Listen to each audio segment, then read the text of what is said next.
1 out of 3 Americans, including half of those over age 60, have a condition known as insulin resistance. Insulin resistance increases the risk for prediabetes, which is also known as insulin resistance, type 2 diabetes, and a host of other serious health problems, including heart attacks, strokes, and cancer. What is insulin resistance? Insulin resistance is when the cells in your muscles, body fat, and liver start resisting or ignoring the signal that the hormone insulin is trying to send out, which is basically to push glucose take glucose out of the bloodstream and push it into our cells. The cells become insulin resistant, basically. There's various factors that enter the cause of insulin resistance, including genetic factors, aging, and ethnicity. They all have a role in developing insulin sensitivity. The driving forces behind insulin resistance include excess body weight, especially, of course, body fat, too much belly fat, especially visceral body fat, the deep-lying fat, a lack of exercise, smoking, and not getting enough sleep. As insulin resistance develops, your body fights back by producing more insulin, making you what they call hyperinsulinemic. In other words, when people with insulin resistance, when they eat, for example, a refined carbohydrate food, their body tends to kick out more insulin than usual because their cells are insulin resistant and the usual amount of insulin doesn't clear out the glucose efficiently enough. Now, the problem with hyperinsulinemia is there's many problems with it, but it tends to bring your blood sugar down too fast. Your blood glucose drops, giving you hypoglycemia or low blood glucose. And also, having excess amounts of insulin tends to promote greater body fat accretion because insulin stimulates body fat synthesis in fat cells. As insulin resistance develops, your body fights, as I said, fights back by producing more insulin. But over the months and years, the beta cells or Eilenberg cells in the pancreas, they become exhausted, and it's harder and harder for them to produce sufficient insulin to control the elevated blood glucose that results from insulin resistance. And eventually, you could develop first severe insulin resistance, and then type 2 diabetes. You can also develop non-alcoholic fatty liver disease, which affects approximately 20 million Americans. It's a silent disease. Nobody knows they have it unless you undergo tests, but it's causing a lot of damage. Fatty liver is the first stage of liver failure. First you have fatty liver, then you have cirrhosis, which is scar tissue formation in the liver. And then you can that can develop into either liver cancer or liver failure, which will require, of course, a liver transplant. Now, what are the signs and symptoms of insulin resistance? Insulin resistance is usually triggered by a combination of factors, again, related to weight, age, genetics, not working out, being sedentary, and smoking. Some of the signs are let's say, proclivities that set you up for insulin resistance, including having a wider or thicker or a larger waist. That indicates central adiposity or fatness. Also tends to point towards visceral fat or fat accumulation in the abdominal organs, which definitely is related to insulin sensitivity. If you have, you can have additional signs of that, what they call the metabolic syndrome, which is elevated blood glucose, elevated blood lipids, high blood pressure. All of these things are related to insulin resistance. Also, high triglycerides, which is the fat that circulates in your blood. If you have levels of 150 or higher, that usually portends to insulin resistance. If you have low levels of protective high-density lipoprotein, if they're below 40 for men, 50 for women, that also tends to indicate possible insulin resistance. Of course, high blood pressure, any readings of 130 over 85 or higher also is associated with insulin resistance. Of course, high blood glucose, that's indicative that your insulin's not working effectively. So insulin resistance usually begins at resting blood glucose levels of 100 or higher. Usually between 100 and, let's say, 115 normal resting or basal blood glucose levels, that means you're insulin resistant. You're in the you're heading towards diabetes, unless you take measures to prevent that. If the insulin resistance is particularly severe, you can even see some changes in the skin. You get patches of darkened skin on the back of your neck or on your elbows, knees, knuckles, or armpits. The medical term for this kind of skin discoloration is acanthosis nigricans. Now, what can you do to lower insulin resistance? There's a couple of natural ways that can do it effectively. As I said earlier, a lack of sufficient sleep. Studies show that not getting enough sleep and sufficient sleep is defined as at least 7 hours is usually considered ideal. 7 to 8 hours is ideal for most people. Some people might need a little more. I think the maximum amount would be about 10 hours. If you sleep more than 10 hours, sleep reverses and becomes bad for your health. So you want to keep it ideally to 7, 8 hours. There's people walking around who brag about getting 4 hours sleep or less. They're fooling themselves. There's a number of reasons why. Just if you're human, you can't go on 4 hours sleep indefinitely. Some people can go on less sleep than others. Some people can handle as little as 6 hours sleep. But as soon as you go below 6, you're causing some health problems, including a aberration in what they call the lymphatic system of the brain. This has to do with the entry of cerebral spinal fluid in the brain while you're sleeping. It acts like a mop. It cleans out all the debris and crap that builds up in your brain during the day, sweeps it out. It's like a house cleaning of the brain. And this is the way the brain gets rid of abnormal proteins and other substances that can cause eventual brain degeneration. And it only happens in the deep stages of sleep. But related to insulin resistance, they've shown in studies that even people without insulin resistance, existing insulin resistant, or type 2 diabetes, normal people, if you go just one night without sufficient sleep, the next day you're going to have insulin resistance. It's not permanent, but it can last throughout the day. So don't neglect sleep. Exercise, of course, is a great way to handle insulin resistance, because exercise actually lowers excess blood glucose. Exercise is able to push glucose into muscles independent of insulin.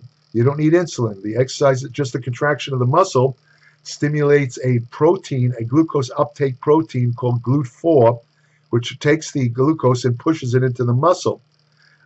As just a single workout can increase insulin sensitivity anywhere from 2 to 48 hours.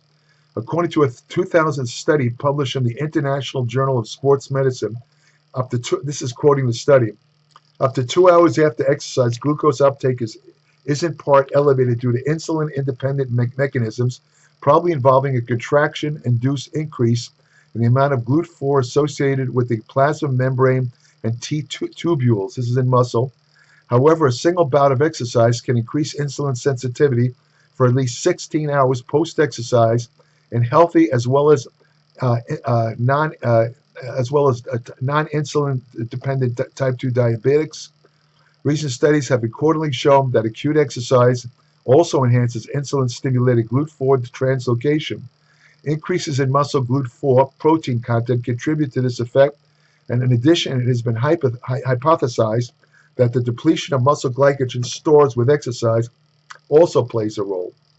In other words, when you deplete muscle glycogen, that's carbohydrate stored in muscle, it tends to increase insulin sensitivity, because the carbohydrates you take in, the first, hierarchy of the body is to refill depleted glycogen stores in the liver and muscle. So the sugar you take in will go right into the muscle as glycogen, or into the liver as liver glycogen, which means that there's greater insulin, you won't have as much insulin problems, there's less insulin sensitivity. Physical training potentiates the effect of exercise and insulin sensitivity through multiple adaptations in glucose transport and metabolism. Now, while both aerobic and resistance exercise increase insulin sensitivity, studies show that combining both produces the best results. And I found this out myself empirically, because I have type 2 diabetes on both sides of the family. I started to show some blood glucose problems about maybe 8 years ago, and I control it through diet and exercise. And what I've noticed is that I get my best, I check my blood glucose when I wake up on an empty stomach. I have a glucometer. And what I've noticed is that when I do aerobics and weight training, my resting blood glucose is lower than if I just do, let's say, weight training alone. You know, the combination produces almost an ideal glucose level that's nowhere near being insulin resistant, meaning that it definitely just completely abolishes any insulin resistance I have when I do, again, aerobics and weight training together. Another thing you want to be conscious of is stress reduction. Why would stress reduction affect insulin resistance? Because when you're under a lot of stress, whether it's physical or mental stress, your body secretes greater amounts of the adrenal corticosteroid uh, cortisol. Cortisol opposes the actions of insulin. In other words, elevated cortisol can interfere with the actions of insulin, leading to insulin sensitivity. So you want to control stress because the stress will lower your cortisol levels. You can also take a couple of supplements help. For example, phosphatidylserine lowers the connection in the brain, the adrenal corticotrophic hormone stimulation of the cortical releasing anyway, ACTH in the pituitary gland.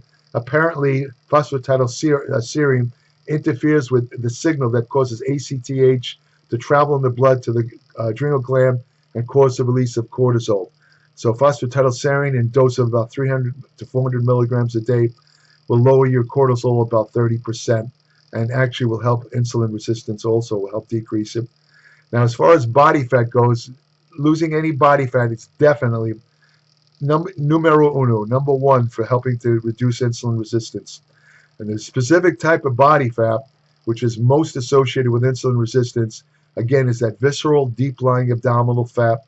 It basically, especially this type that builds up in the liver and around the internal organs, you can't see it. It's deep-lying. It's not the fat that hides your abdominals if you're overweight. That's subcutaneous fat. However, a lot of visceral fat might give you, push your stomach out, give you a little bit of pot belly. But visceral fat is by far, from a health standpoint, the most dangerous type of body fat. It releases a number of inflammatory chemicals. Visceral fat is known as ectopic fat, meaning that body fat is not dangerous if it's stored in the areas where it's supposed to be stored. Subcutaneous fat, the fat just under the skin, while it definitely obscures muscle definition, believe it or not, from a medical standpoint, it's considered not dangerous because subcutaneous fat, basically, the body was meant to store fat subcutaneously, whereas not meant to store fat is around the internal organs in the liver. When fat is stored in areas where it's not supposed to be stored, you have problems. You have severe problems. But the good news is that when you go on a diet, the very first fat to go is visceral fat, because visceral fat is what they call labile. One of the problems with visceral fat is your body is always breaking down the visceral fat and releasing it into what they call the portal blood system, where it goes to the liver, and that fat can build up in the liver, causing fatty liver. But because of the fact that it's always being released, visceral fat is more prone to oxidation or burning. It's always there to be burnt. So as soon as you work out, you're tapping right into visceral fat. So it's the very first fat to go. Again, problem is you can't see it. Burning a lot of visceral fat's not going to give you the abdominal definition. For that, you got to get rid of the subcutaneous fat, and that's diet. That's also diet. Visceral adiposity is correlated with accumulation of excess lipid in the liver, like I said. And again, it results in problems with insulin signaling. It's also, visceral fat is very associated with inflammation and inflammatory cytokine production. Those of you who are into science a little, the term inflammatory cytokine might be familiar to in the current COVID-19 crisis, because there's something called the cytokine storm, which is a serious complication of COVID-19, where your body over-releases these inflammatory cytokines, which can actually cause severe tissue damage to the point where you have to be on a respirator and can kill you. But you should know that visceral fat is always releasing a certain amount of inflammatory cytokines, which is why people with visceral fat, if they do get COVID-19, they're at much, much greater risk than people who don't have visceral fat. But related to insulin resistance, when you reduce visceral fat, insulin resistance goes down appreciably. Another way to increase insulin sensitivity, eat more soluble fiber. There's two types of fiber, insoluble fiber and soluble. Insoluble is the kind of fiber that helps you basically go to the bathroom. In other words, I'm not going to get into details of that, but soluble fiber, that's the kind found in oats and fruit, and that's beans.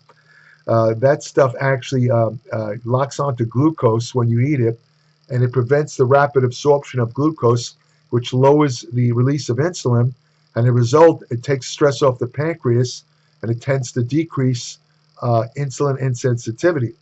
A study of 264 women found that those who consumed the greatest amount of soluble fiber showed the lowest level of insulin resistance. Another way that soluble fiber helps is that it's the preferred food of the intestinal microbiome, which is the population of bacteria and other organisms in the large intestine that do innumerable things in the body, but among other things, they assist in the control of blood glucose and insulin secretion. So when you take soluble fiber, you're feeding the intestinal microbiome, which is very important. There's a couple of herbs and spices that are said to improve insulin sensitivity. Again, as a pre-diabetic myself, I've tried some of these, and I'm going to tell you what they are. I'm going to give you my opinion. Fenugreek has a hydroxyisoleucine. It's a 5-hydroxyisoleucine, if I remember correctly. It's an amino acid unique to fenugreek that definitely seems to help to lower blood glucose, and it actually speeds the synthesis of glycogen, which is very good for anybody working out, anybody involved in sports. So fenugreek, and also has soluble fiber. So fenugreek would definitely be help for anyone with insulin resistance. Turmeric, because of its curcumin content, also seems to decrease insulin resistance. Ginger, another herb, also helps with insulin resistance, and so does garlic. Now, cinnamon is, you see a lot of articles about cinnamon. It's said to increase insulin effectiveness. It's said to help insulin interact with cellular receptors, which increases insulin effectiveness. I've tried cinnamon many, many times. Tested it, and I got to tell you, it never did a damn thing for me. As far as lowering blood glucose, I mean zero, zilch, nothing. Now, I'm not saying it'll have this effect on everybody. This, of course, is anecdotal, meaning it affected only me. I've tried cinnamon in various doses, various types, water-soluble cinnamon, regular cinnamon, Ceylon cinnamon, all these various kinds. It just never affected my blood glucose one iota, nothing. But you could try it and see if it helps you. An analysis of 17 studies shows that green tea can increase insulin sensitivity. Another great thing for helping to increase insulin sensitivity is apple cider vinegar. That increases insulin sensitivity by 30. In one study, it increased insulin sensitivity by 34% if it was ingested before a high-carb meal in people who were insulin resistant, and it still increased insulin sensitivity by 19% in people who already had type 2 diabetes. Very important if you want to control increase insulin sensitivity, but don't consume refined carbs, because refined carbs stimulate the greatest amount of insulin, and eventually you're going to cause a weakening of the insulin producing cells in the pancreas, and you may or may not get diabetes. It's not good for you. The effect, a particular type of sugar that's related to insulin resistance is fructose. Fructose appears to affect people who don't have diabetes, as reported in an analysis of 29 studies published in 2018 that included a total of 1,005 normal and overweight or obese participants. These findings showed that consuming a lot of fructose over less than 60 days increased liver insulin resistance, independent of total calorie intake. So, again, fructose in small amounts, a lot of it depends on your activity level. What studies show, if you're very active, if you work out a lot, having fairly moderate amounts of fructose is not going to hurt you at all, because it's going to be burned up in the exercise. Fructose is more of a problem for those who are sedentary. Fructose increases the triglyceride or fat content of the liver, and it could actually bring on fatty liver. It's a risk factor for fatty liver. So again, be conscious of it, but don't believe the stories that fructose is a poison that'll make you sick. It's just not true. There's a couple of supplements again that are said to increase insulin sensitivity. Chromium, again, just like cinnamon, I've tried various doses of chromium. Usually the suggested range of supplemental chromium is 50 to 200 micrograms a day. I've tried all kinds of doses. Chromium, again, theoretically it should work, again, helping the insulin interact with the cell receptor. My experience is that it does nothing. It did nothing to lower my blood glucose at all. Magnesium does help. Magnesium, especially if you're low on magnesium. If you're getting sufficient magnesium in the diet, it probably won't do much. But if for some reason you're not eating the foods that have magnesium, like nuts and green leafy vegetables, that type of thing, if you're low, taking a magnesium supplement, and the best one is magnesium glycinate or citrate, doses anywhere between 400 and 800 milligrams a day, will definitely help decrease insulin sensitivity. There's an herb called berberine, which I mentioned in previous articles. Berberine works very similar to the pharmaceutical drug metformin. It increases a substance in the body called AMPK, which increases insulin sensitivity and also helps to control blood glucose. As I said in the past video, the problem with berberine is that a lot of the berberine supplements are either underdosed or don't have any berberine at all. So you got to be careful. There's a real problem with berberine supplements. I think it was one study of about 22 different berberine supplements.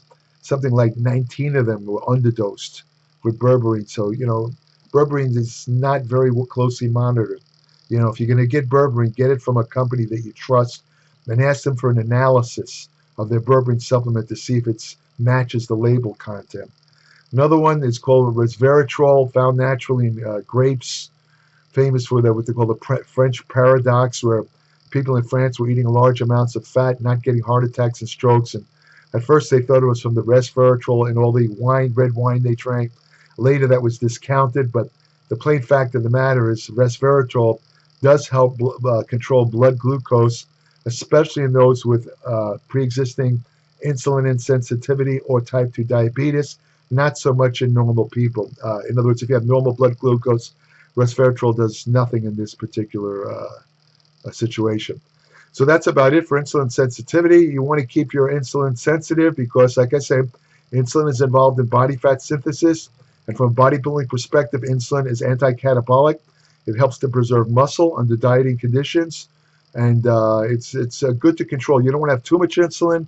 You don't want to have too little insulin. You want to have just the right amount. And you don't want to be insulin sensitivity. Although I will add one interesting, if you want to call it factoid, there was an animal study of rats where somehow they made the rats insulin insensitivity only at the level of their fat cells, meaning their muscles were still sensitive to insulin, but the fat cells were not. Now, what happened to these rats when the fat cells were made insulin insensitive was that they could not get fat. Anything they threw at the rats, no matter how much fat and carbohydrate they ate, the rats could not get fat as long as their fat cells were insulin insensitivity. To me, that says two things. That says that these people that say that insulin has no effect, in making you fat, that it's an innocent bystander, it makes them look kind of stupid. I mean, if the rats could not get fat because their fat cells were made insulin insensitivity, that kind of insulin insensitive, that kind of tells you something, But anyway, I just wanted to throw that in. It was kind of interesting. Whether that happens in humans, I don't know. I don't think anyone does. How you would make fat cells alone insulin sensitivity while the rest of the body insulin insensitive, while the rest of the body isn't, I have no idea how you could possibly do that anyway. But I just thought I'd throw that in. If you want more information about nutrition, exercise science, ergogenic aids, fat loss techniques that really work, anti-aging research you can use today, supplement science, which ones work, which ones don't, ergogenic aids, hormonal therapy, women's health and fitness, and many other topics, subscribe today to my Applied Metabolics newsletter, www.appliedmetabolics.com. It's 40 to 50 pages every month, no ads, pure evidence-based information, including my nearly 60 years of constant study and experience in the gym. I've been in the trenches. I'm not an armchair philosopher who, just graduated with a doctorate, who doesn't even work out. I've been there. I've done that. I know what works, what doesn't. It's all in my newsletter. If you subscribe, I'll send you an invitation to join my private Applied Metabolics Facebook page, where each day I post new information on medicine, nutrition, supplements, and general health. However, Facebook recently changed their policy where you have to, unfortunately, well, it's not unfortunate, you'd have to send me a friend request at my regular Facebook page. And once you're on my Facebook friend list, I could then enroll you in the private Facebook page. But without joining my regular Facebook list, the Facebook won't let me enroll you. It's so stupid, but that's Facebook, There's nothing I can do about that. You're welcome to leave comments. I have a email portal on my Applied Metabolics webpage. Current subscribers only can send me short questions about anything they read in the publication, or short questions about anything they want to ask me. I don't take unsolicited questions from people that are not subscribers. Same goes for these videos. You're welcome to leave comments underneath. I can't guarantee I will answer them. In most cases, I will not be able to answer them. However, others are welcome to answer questions for other people. That's fine with me. You could also leave suggestions for future videos. So if you want to have the best friend you'll ever have, go to your local shelter, adopt a dog. Take care. Thanks for listening. Bye.